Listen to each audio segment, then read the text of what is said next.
Hello easy students, உங்க college சிலபஸ்ல இல்லாத ஆனா உங்க கெரியரையே தலைகீழா மாத்த போற ஒரு விஷயத்த பத்தி பேசலாமா?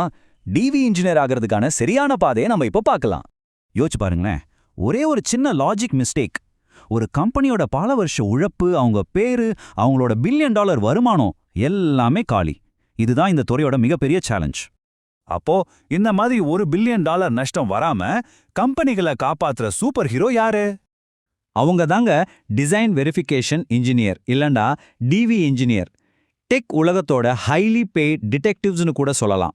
ஒரு சிப் மார்க்கெட்டுக்கு வரதுக்கு முன்னாடி அதுல ஒளிஞ்சிருக்கிற சின்ன சின்ன தப்ப கூட பூத கண்ணாடி வச்சு தேடி கண்டுபிடிக்கிறவங்க இவங்க தான்.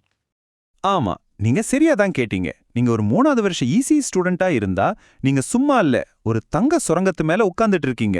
அந்த தங்கத்தை எப்படி வெட்டி எடுக்கிறதுன்னு தான் இப்ப நாம ஸ்டெப் பை ஸ்டெப்பா பார்க்க போறோம். சரி, உங்க காலேஜ் சிலபஸை மட்டும் ஃபாலோ பண்ணா பத்தாது.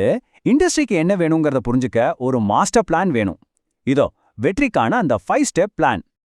இந்த 5 ஸ்டெப்ஸ் தான் உங்களுக்கான கோல்டன் டிக்கெட். ஒன்னுக்கொன்னு கனெக்ட் ஆனது. சோ இந்த ஆர்டரை மட்டும் மாத்திராதீங்க, ரொம்ப முக்கியம். இப்ப வர்றது தான் ரொம்ப முக்கியமான ஸ்லைடு. இத உங்க சீட் ஷீட் மாதிரி நினைச்சுக்கோங்க. Step 1, digital electronics. இதுதான் பேஸ். இதுல ஸ்ட்ராங்கா இல்லாம அடுத்த ஸ்டெப்புக்கு போகவே முடியாது. ஸ்டெப் 2, வெரிலாக், அதாவது ஹார்ட்வேரை கோட் மூலமா எப்படி விவரிக்கிறதுன்னு கத்துக்கிறது. Step 3, system Verilog. இதுதான் கேம் சேஞ்சர். இங்க தான் நீங்க ஹார்ட்வேர்லேருந்து சாஃப்ட்வேர் மைண்ட் செட்டுக்கு மாறுவீங்க. ஒரு டிசைனை எப்படி டெஸ்ட் பண்றதுன்னு இங்க தான் முழுசா கத்துப்பீங்க. ஸ்டெப் 4, யூவிஎம். இது ஒரு இண்டஸ்ட்ரி ஸ்டாண்டர்ட். எல்லா பெரிய கம்பெனிகளும் யூஸ் பண்ற ஒரு வழிமுறை. இது தெரிஞ்சா உங்களுக்கு வேல்யூ அதிகம். கடைசியா ஸ்டெப் 5, இது எல்லாத்தையும் சேர்த்து ஒரு ரியல் டைம் ப்ராஜெக்ட் செய்யணும். இந்த 5ஐயும் முடிச்சிட்டா நீங்க இண்டஸ்ட்ரிக்கு ரெடி. சரி, தியரி எல்லாம் படிச்சாச்சு. ஆனா நீங்க படிச்சதை வச்சு இன்டர்வியூ பண்றவங்கள எப்படி இம்ப்ரெஸ் பண்றது? நீங்க ஒரு ஸ்டூடெண்ட் இல்ல ஒரு இன்ஜினியர்னு எப்படி ப்ரூஃப் பண்றதுன்னு பார்க்கலாம். இங்க பாருங்க, லெஃப்ட்ல இருக்கிறது ஒரு நார்மல் ஸ்டூடெண்ட் ப்ராஜெக்ட், ரைட்ல இருக்கிறது ஒரு ப்ரொஃபஷனல் ப்ராஜெக்ட். ஒரு டிராஃபிக் லைட் கண்ட்ரோல்ல செய்யறதுக்கும் ஒரு ஏஎம்பிஏ ஏபிபி மாதிரி இண்டஸ்ட்ரி ஸ்டாண்டர்ட் புரோட்டோகால்க்கு யூவிஎம் என்வாயர்மெண்ட் ரெடி பண்றதுக்கும் மலையளவு வித்தியாசம் இருக்கு. கம்பெனிஸ் உங்க கோடை மட்டும் பார்க்காது, நீங்க எப்படி ஒரு பிரச்சனையை அணுகுறீங்க, எப்படி பிளான் பண்றீங்கன்னு தான் பார்க்கும். இன்டர்வியூல அவங்க உங்ககிட்ட என்ன எதிர்பார்க்கறாங்க தெரியுமா?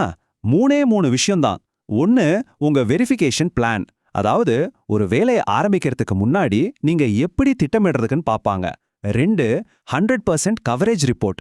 நீங்க போட்ட பிளான் படி எல்லாத்தையும் டெஸ்ட் பண்ணி முடிச்சிட்டீங்களான்னு இது காட்டிடும். 3, உங்க கோடை ஒரு ஆர்கிடெக்சர் டயக்ராமோட சேர்த்து கிட்ஹப்ல நீட்டா பிரசன்ட் பண்றது. இதுதான் ப்ரொஃபஷனலிசம்.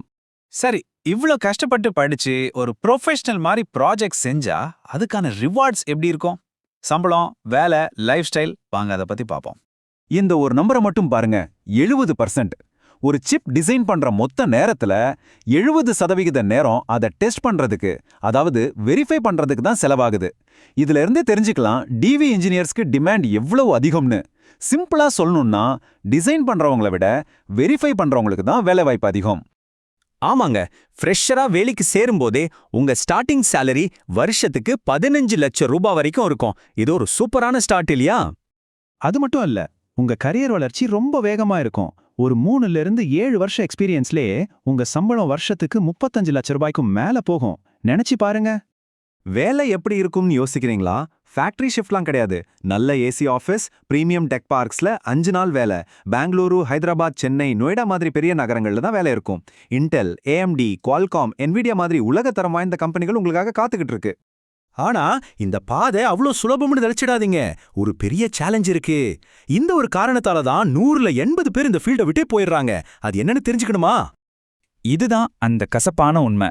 ஒரு ஈசி ஸ்டூடெண்டா டிஜிட்டல் லாஜிக்கை மட்டுமே படிச்சுட்டு வர்றவங்களுக்கு சிஸ்டம் வெரிலாக்ல வர்ற ஆப்ஜெக்ட் ஓரியன்டட் ப்ரோக்ராமிங், அதாவது கிளாஸ், வர்ச்சுவல் ஃபங்க்ஷன், இதெல்லாம் பார்க்கும்போது முதல்ல தலையே சுத்தும். இது என்னடா சம்பந்தமே இல்லாம இருக்குன்னு தோணும். இது ரொம்ப ரொம்ப நார்மல். ஆனா ஒரு விஷயத்த நல்லா புரிஞ்சுக்கோங்க. இந்த குழப்பமான கட்டத்தை யார் ஒருத்தர் பொறுமையா இருந்து கடந்து போறாங்களோ அவங்க தான் ஜெயிக்கிறாங்க. இதுதான் இந்த ஹை சேலரி கரியருக்குள்ள நுழையிறதுக்கான என்ட்ரி ஃபீ. நீங்க ஹார்ட்வேரோட சாஃப்ட்வேர் சைட மாஸ்டர் பண்ணிட்டீங்கன்னா உங்களை யாராலையும் அசைக்க முடியாது. நீங்க தான் இந்த இண்டஸ்ட்ரியோட அன்ஸ்டாப்பபிள் இன்ஜினியர்.